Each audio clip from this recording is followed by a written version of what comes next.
Hi, my name is Cami Graham. Don't mind my world's best corn dog shirt. But I'm so excited to be talking today on nanotechnology and the animal kingdom and how friction plays a part in both of those.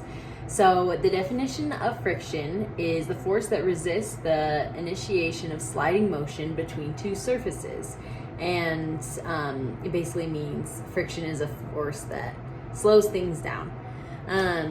For example, when you are driving a car and someone cuts you off, what are you going to do? You're going to slam on your brakes, right? So the friction is what is against the tire and the pavement that kind of makes it to, causes it to slow down. So it's that kind of force. We notice though, when there is water on a surface, we can still come to a stop, but it is slower, and it slows down the process because it takes up the room for the friction between the pavement and the tire. The more water, the less friction there is going to be. So nanotechnology and friction relate because it truly is a science. Early on, scientists such as Leonardo da Vinci have studied about sliding friction. And they learned that lubricants like water and oil help reduce the friction.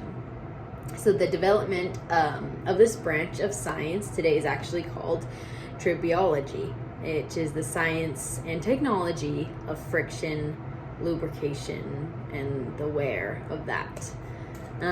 So friction is obviously something that happens all the time whenever two things are touching, but especially within the animal kingdom. So today I wanted to talk about a couple of those animals that use friction in their daily life and also as a survival.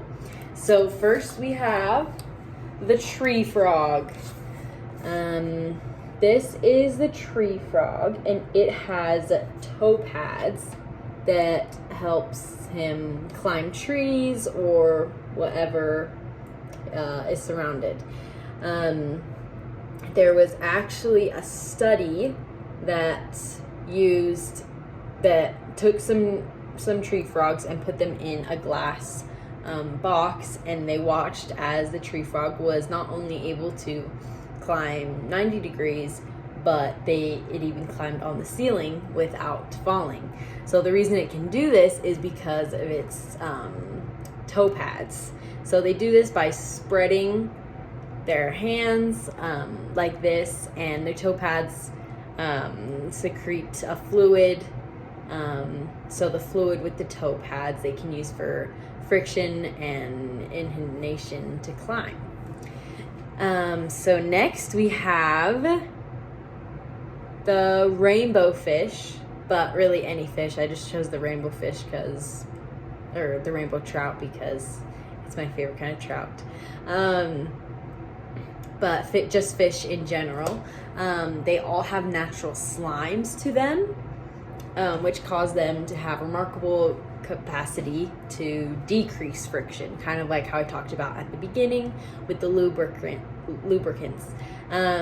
So that's one reason why they're so fast in the water, and another reason why when you go fishing, you get your fish and you try to pick them up, take a cute picture, but it's hard because they're so slimy. They have that natural slime where they'll just fall back into the water. They'll fall out of your hand so easily, whereas if they did not have that, you could grip it more easily.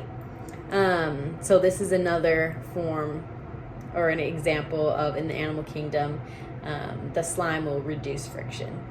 But I hope you learned something new, and thank you so much.